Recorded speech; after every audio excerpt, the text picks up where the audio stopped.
Hello जी, कैसे हो आप सब। आई होप कि आप सब बहुत ही अच्छे होंगे। तो हमने गेहूं को डाला था भिगोने। 3-4 दिन हमने इसको पानी में भिगो के रखा क्योंकि हम बनाने वाले हैं सीरा गेहूं का। तो 3 दिन के बाद आज मम्मी ने सोचा कि आज हम सीरा बना ही लेते हैं। तो फिर 2-3 पानी में बदल बदल के इसको साफ किया अच्छे से और रियांशु को बिठा दिया था एक जगह पे। इसके पास दे दी थी स्विच, तो ये खेल रहा था उनके साथ। और फिर उसके बाद हमने शुरू कर दिया फिर गेहूं को पीसना। तो ये है मशीन गेहूं पीसने की। तो इसमें हम थोड़ी थोड़ी गेहूं डाल के इसको पीस रहे थे। इधर ये पीस पीस के निकल रही थी गेहूं, भीगी थी पानी में, तो इसलिए ये अच्छे से पीस रही थी। और उसके बाद जो पीस करके निकल रही थी गेहूं, उसको फिर धो रहे थे, पानी में साफ कर रहे थे उसको मम्मी और भाभी। मैं और भाई गेहूं पीस रहे थे बारी बारी और मम्मी और भाभी उसको साफ कर रहे थे पानी में डाल डाल के। फिर जो गेहूं के छिलके होते हैं वो अलग हो जाते हैं और जो गेहूं का आटा होता है वो अलग निकाल लेते हैं उसको पानी में, लिक्विड जैसा बन जाता है उसका। फिर उसको सुखा के बनता है सीरा। गेहूं को साफ करने के बाद फिर जो उसके छिलके थे वो अलग से रख दिए एक साइड पे। फिर जिनके घर में भैंसे हैं हमने उनको दे दिए। फिर वो सुखा के जब वो सूख के अच्छे से वो दे दिया भैंसों को खिलाने के लिए।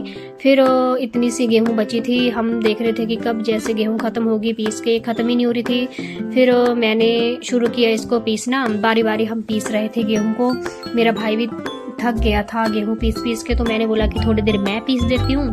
फिर हमने जल्दी जल्दी से सारा काम खत्म किया क्योंकि आंगन में धूप आने वाली थी, छाया थी, तो इसलिए फिर हमने जल्दी जल्दी खत्म किया काम।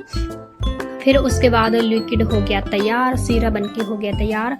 उसको एक बड़े बर्तन में डाल दिया था, एक दिन रखा उसको डाल के, और उसके ऊपर जो पानी था वो निकाल दिया और जो लिक्विड था उसको ऐसे सूखने डाल दिया एक दुपट्टे के ऊपर धूप में।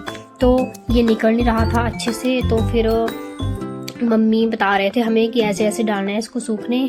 और रियांशु भी देख रहा था कि ये क्या बना रहे हैं। रियांशु पहले बोल रहा था कि ये दूध है। फिर उसके बाद हम रियांशु को पूछ रहे थे कि रियांशु हम क्या बना रहे हैं। तो रियांशु बोल रहा है कि हम इसकी टॉफियाँ बनाएंगे क्योंकि इसका ध्यान तो हमेशा मिठाई की तरफ ही रहता है, खाने की तरफ ही रहता है। तो रियांशु बोल रहा था कि हम इसकी टॉफियाँ बनाने वाले हैं मुन्ना के लिए। तो फिर हमने जल्दी जल्दी से काम किया सारा ख़त्म सीरे का।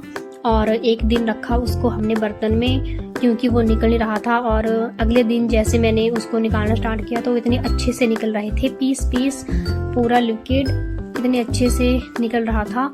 तो फिर हमने इसको अच्छे से धूप में सुखाया, 2-3 धूप अच्छे वाली लगवाई इसको, और फिर इसके पीस अच्छे से सूख गए और सीरा बनके हो गया तैयार।